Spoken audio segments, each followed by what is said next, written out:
Hi, welcome to Zgadgetreview. Before we get started, go ahead and subscribe by hitting the subscribe button or the little watermark in the corner. Thank you. Microsoft finally completed the acquisition of Bethesda, making it a gigantic gaming company. As you're aware, Microsoft bought Bethesda for $7.5 billion. The sale finally was completely 100% approved, so now they own Bethesda. This brings the total amount of first party studios for Microsoft slash Xbox from 15 to 23. Of course, this morning there was all kinds of celebratory talk from Microsoft and Bethesda for becoming one and joining together as a new studio. The studios that become part of Microsoft are Bethesda Game Studios, id Software, Cinemax Online Studios, Arcane Machine Games, Tango Gameworks, Alpha Dog, and Roundhouse Studios.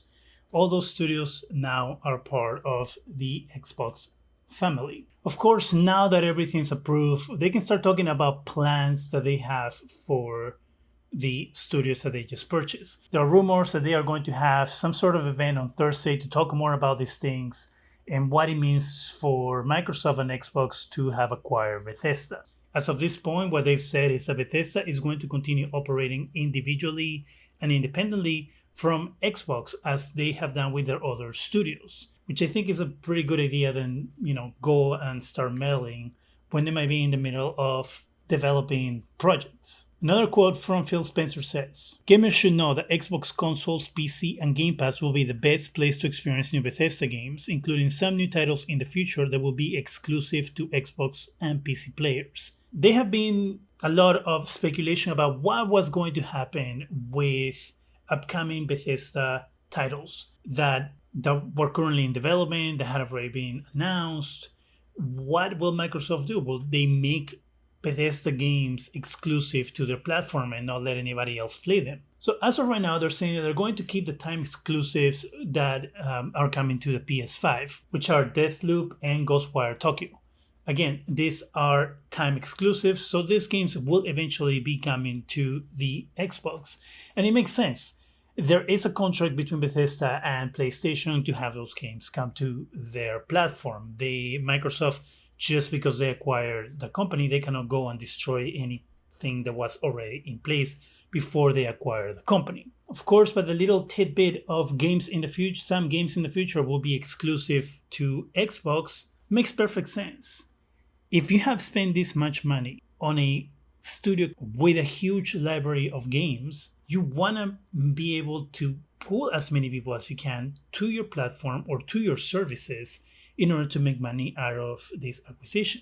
Prime example is them talking about Game Pass. They're pretty much telling you right here, right now, that there are going to be games that if you want to play, you have to have Game Pass. And as I said before, that is where Microsoft is driving to. Yes, they have PC and consoles, but they know that there's a lot of people who aren't going to buy an Xbox. They know there's a lot of people who would rather play on their PC. But the other secret weapon that Microsoft has that they've been working on for a while now is Game Pass.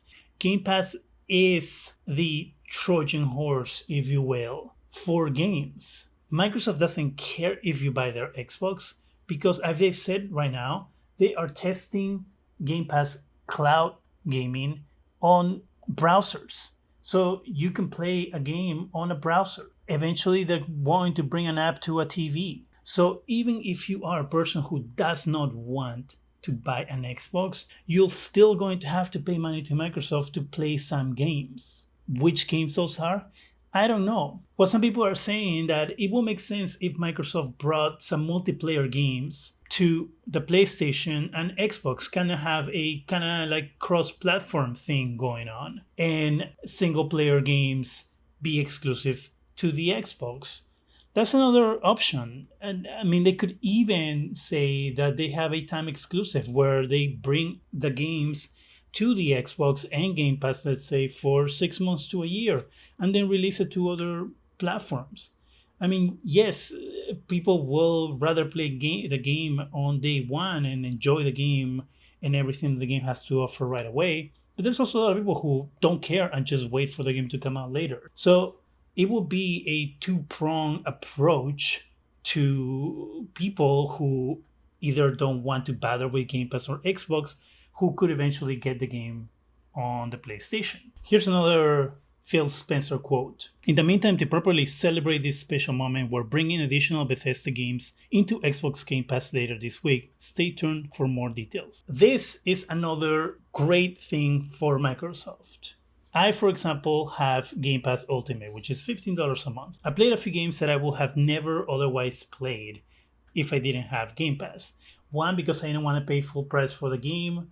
Two, because I wasn't really sold on the game if it was going to be a game that I will enjoy or not. Having Game Pass allows me to play the game without spending $60, well, eventually $70 when next gen games start rolling out, and try out the game and see if I was wrong about my assessment of what the game could be. Adding new Bethesda games to Game Pass is going to bring another group of players who might have never played one of these games before due to bad reviews, bad press, or just total lack of interest.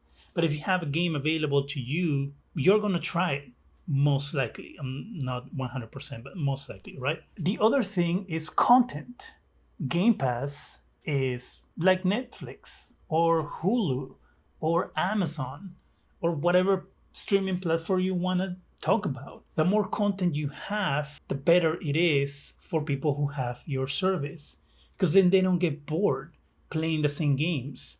And having new titles from Bethesda to come into their library refreshes the content, makes people take a second look at that page if they haven't in a while, for example. But not only that, this also guarantees that Microsoft will have an abundance of games coming to Game Pass in the years to come, because they have 23 first-party studios, meaning that every single one of these games is going to go to Game Pass. And of course, rumors are that they're going to acquire more. But right now, just think about how much content is coming to their service, making it that pretty much at some point, they are not really going to care if they have third-party titles in that library, because they're going to be like, you know what, we have plenty of first-party games on our service.